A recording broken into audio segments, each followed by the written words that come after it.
Now, the traditional African worldview, I'm looking at this pre-colonial. This is the 14th century going backwards, all right? This is pre-colonial, pre-slave trade. So this is what characterized the traditional African worldview. And remember the relationship between religion and one's worldview.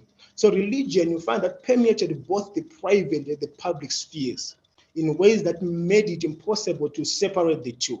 So you could not talk of a public life and a private life. It was one. You find that religion influenced individuals to pursue a particular path in life, and this was also true for communities. And at the same time, it was also the glue that bound an entire community to follow a similar path as well. So religion was the basis upon which social trust was built in many African communities. So through religion, there were emotional linkages between the people, their identity-seeking behavior, and the key role of the shared partnership relationships that existed amongst the people. So religion, we find that it went beyond just a set of beliefs which may or may not instrumentally affect people's attitudes, but it contained its own norms and values, which define the boundaries of the different social spheres and determine the way they functioned. So you find that because of their religion, their lives were very much built around that. So in African traditional religion, pre-colonial, you find that life as they lived it was built around their religion. It was their spirituality from which life itself emanated. So you find that for the strong adherents, those who believed in God then, you find religions were systems of organizing society through the demarcation of that which was permissible and not permissible. So through religion, there was a well-established moral and ethical code. What was acceptable and not acceptable within each community. We need to appreciate that.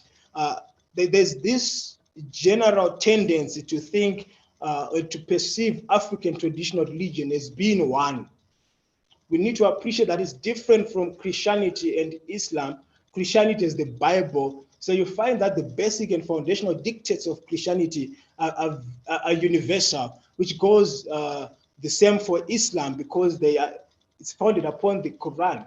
Now, with African traditional religion, there was no written scripture that informed how it was to be practiced. So as a result, you find that practice was passed on from generation to generation. So you discover there were differences, ethnical differences that would be identified and observed within the whole broad spectrum of African traditional religion.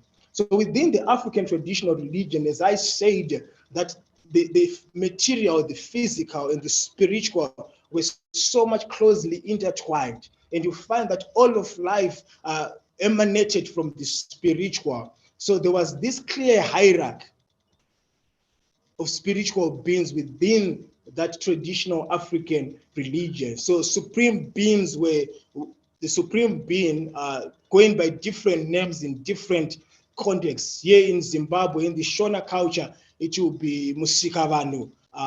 In the Bele, it will be Nkulunkulu. So you find that different cultures, different ethnic groups had different names that they would assign to the supreme being. Then just below the supreme being will be the divinities or the deities. These were lesser gods. But you find that as scholars, they've indicated that in many cases, they were not really regarded as gods. So they were just seen as divinities and deities. Then was found also the ancestors, the dead relatives, they were also regarded as spiritual beings. So there was this very strong belief in life after death, in the whole concept of reincarnation. So ancestors also played a very significant role in as far as the spiritual hierarchy was concerned. Then we have the mediums and the diviners and the priests.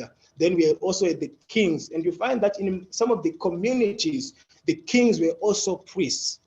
Remember, religion and material life was intertwined. which meant that religion and the economic life of the people was intertwined. Religion and the political life of the people was also intertwined.